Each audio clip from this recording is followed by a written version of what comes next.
Today we are going to read the story Mole's Harvest Moon by Judi Abbot.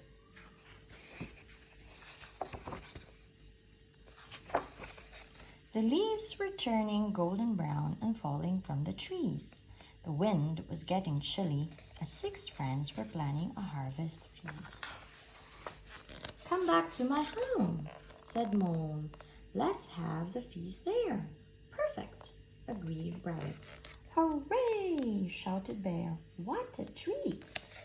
"I'll cook," said Duck. "We could have delicious buttered corn on the cob, stuffed mushrooms, and a creamy pumpkin soup." "And I can make my special apple, pear, and berry pie," said Dog.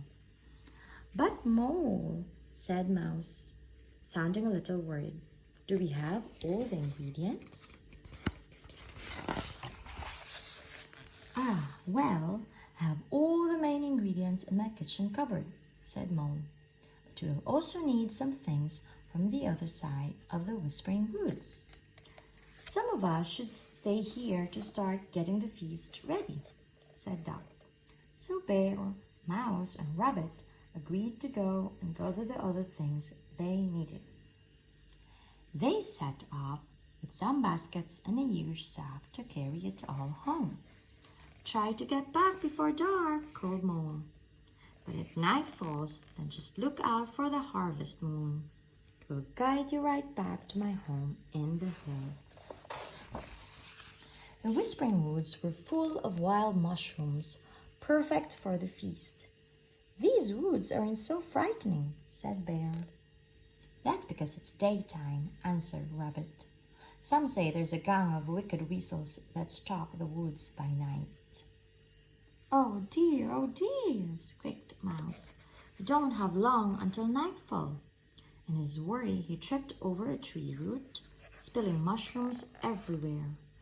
"Oh, Mouse," sighed Bear and Rabbit. Further on, the friends found delicious raspberries and blackberries growing in a hedgerow at the far side of the woods. "It's going to get dark soon. We must hurry," squeaked Mouse. "Don't worry," smiled Bear. "Mole promised us that even if it gets dark, the light from the harvest moon will lead us home."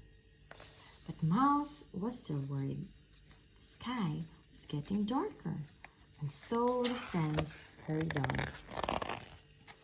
Soon they reached an orchard filled with delicious-looking apples, and a little further on were more trees full of juicy pears. They chose the ripest fruit to go with the berries for Dog's special pie. "Maybe we should go back now," said Rabbit, looking up at the sky. "It really is getting dark. And the sky is so cloudy that we may not be able to see the harvest moon," worried Mouse. "Well, the last ingredients are just in the next field," said Bear. Next to the orchard, they found a field of sweet corn and gigantic orange pumpkins. "Perfect," said Bear, as he filled the big sack. "And look, some of the pumpkins have already been carved and decorated." Suddenly,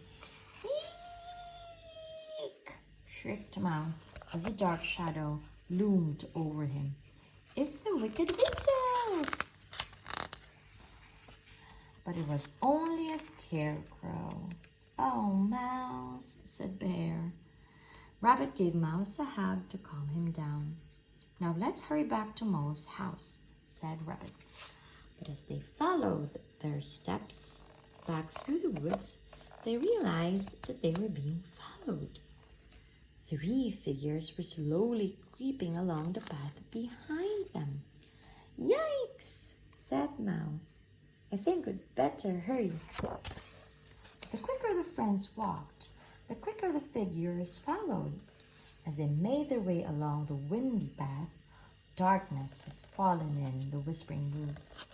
Just then, the cloud cleared, and by the light of the harvest moon, the friends could see exactly who the mysterious strangers were. It was the wicked weasels giving a chase. The friends rushed deeper into the woods just as the clouds shrouded everything in darkness again. Luckily, the weasels couldn't see where the friends had gone. "Quick, I have a plan," whispered Rabbit, and they hurried to get ready. Suddenly, the harvest moon came out from behind a cloud, shone brightly, showing the weasels something very unexpected indeed. It was a huge, ghostly, frightening figure with a horrible grin on its face.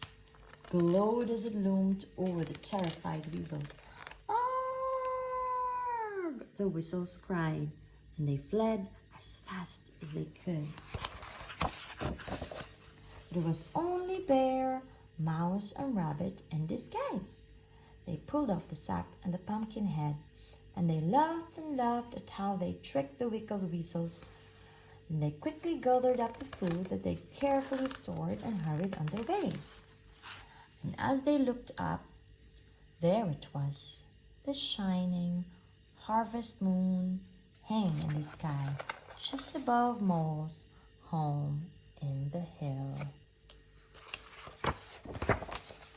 As the friends reached Mole's hill, Mole, Dog, and Duck rushed out. "We've been so worried about you," cried Duck.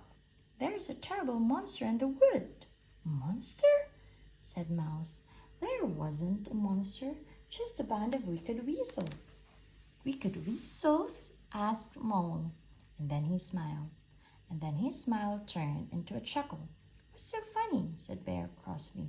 "Think I know what's happened," said Mole. "Come with me." And there in Mole's living room, looking rather shaken, were 3 weary weasels. "Meet my friends, the weasels," said Mole. "We were worried, so I sent them to help you home. They know the woods so well, they ran back in terror, saying they'd seen a monster."